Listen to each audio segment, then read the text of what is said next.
Rusia bantah bom kota-kota di Ukraina. Vladimir Putin mengatakan, kita tidak seperti Amerika Serikat dan NATO di Yugoslavia, Irak, ataupun Afghanistan.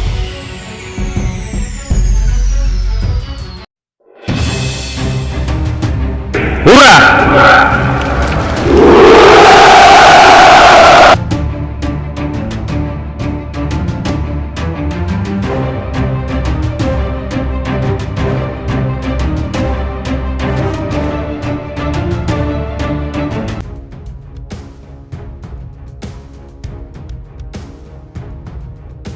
Otoritas Rusia membantah melakukan pemboman terhadap Ukraina, tidak menargetkan warga sipil, membandingkan dengan apa yang dilakukan Amerika Serikat dan NATO, sementara jumlah korban akibat serangan terus bertambah.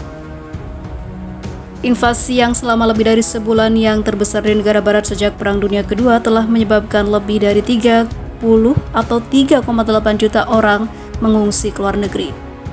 Sementara itu, Sekretaris Dewan Keamanan Rusia Nikolai Patrushev mengatakan pihaknya dalam operasi militer khusus di Ukraina tidak membom kota-kota di Ukraina sejak invasi bulan lalu dan juga tidak menghabisi warga sipil. Lebih jauh, ia membandingkan dengan yang dilakukan Amerika Serikat dan juga NATO di Yugoslavia, Afghanistan, dan juga Irak, menghancurkan lingkungan perumahan dengan orang-orang. Kami tidak membom kota-kota dan fasilitas sipil seperti yang dilakukan Amerika Serikat dan NATO di Yugoslavia, Afghanistan, dan juga Irak. Dengan kejam menghancurkan lingkungan perumahan dengan ribuan orang, katanya, pada pertemuan dengan Noureddin Marki, Kepala Direktorat Jenderal Dokumentasi dan juga Dokumentasi Al Jazeera.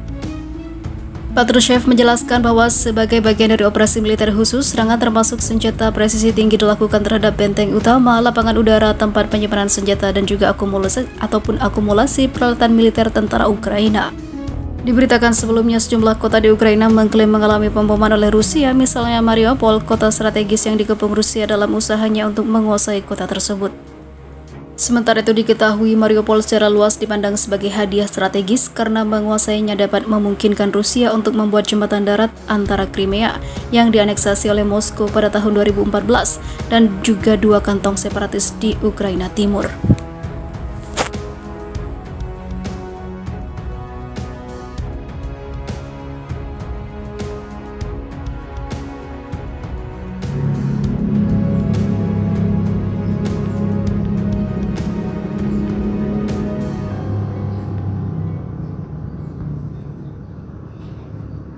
Batal damai, Presiden Ukraina minta senjata ke tetangga RI.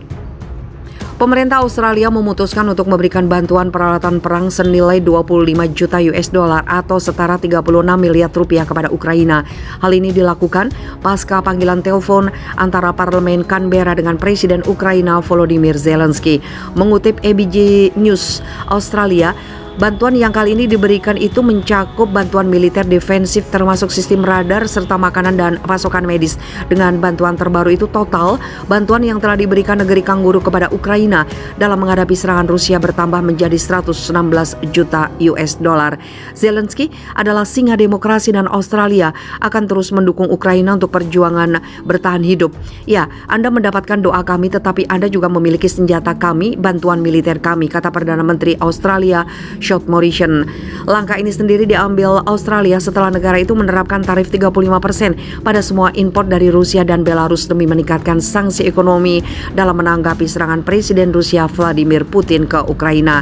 Selain sanksi perdagangan, pemerintah federal Australia telah memberlakukan sanksi luas pada lebih dari 500 individu dan entitas Rusia serta melarang impor minyak Rusia. Australia bermaksud mengenakan biaya maksimum pada Rusia atas tindakannya dengan sekali lagi meminta Moskow untuk menghentikan invasi tidak beralasan, tidak adil dan ilegal ke Ukraina, tambah Morrison.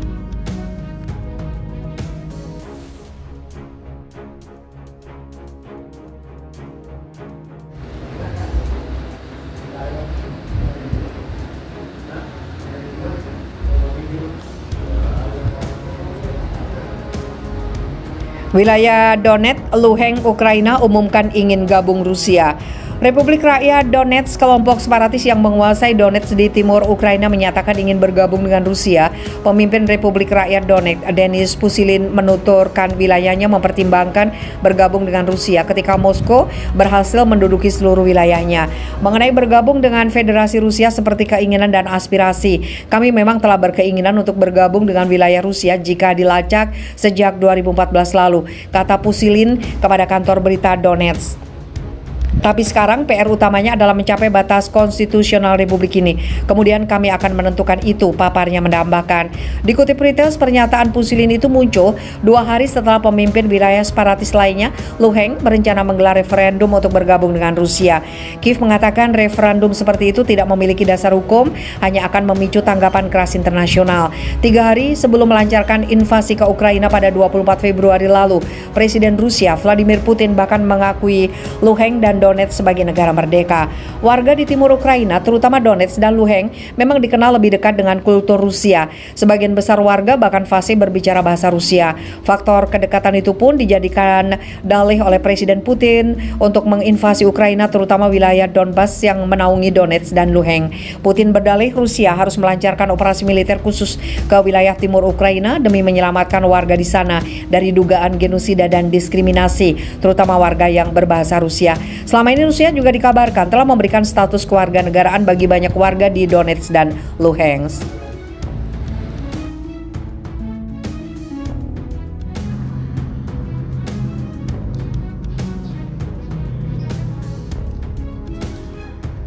Sanksi untuk Rusia jadi senjata makan tuan, Uni Eropa teriak.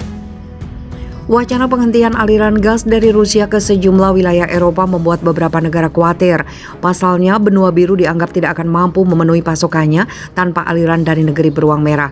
Dalam sebuah pernyataan, Uni Eropa telah mengusulkan undang-undang yang memaksa operator penyimpanan gas untuk mengisi lokasi setidaknya 80% dari kapasitas pada 1 November. Tetapi dengan penyimpanan saat ini hanya sekitar 1/4 penuh, tugas itu terlihat sangat sulit untuk dipenuhi tanpa pasokan Rusia. Target 80% pada 1 November dapat dicapai selama setidaknya beberapa gas Rusia terus mengalir, kata Jack Sharples, peneliti di Institut Studi Energi Oxford, seperti dikutip Reuters Kamis 31 Maret. Tapi saya pikir dalam hal melakukannya tanpa gas Rusia itu tidak akan terpenuhi. Jerman, konsumen gas terbesar Eropa yang bergantung pada Rusia untuk sekitar setengah dari kebutuhannya, telah menetapkan target 90% pada November. Stok gas saat ini 26% penuh. Wacana penghentian aliran gas terjadi tatkala negara Eropa memberikan sanksi finansial akibat serangan negara pimpinan Presiden Vladimir Putin itu ke Ukraina.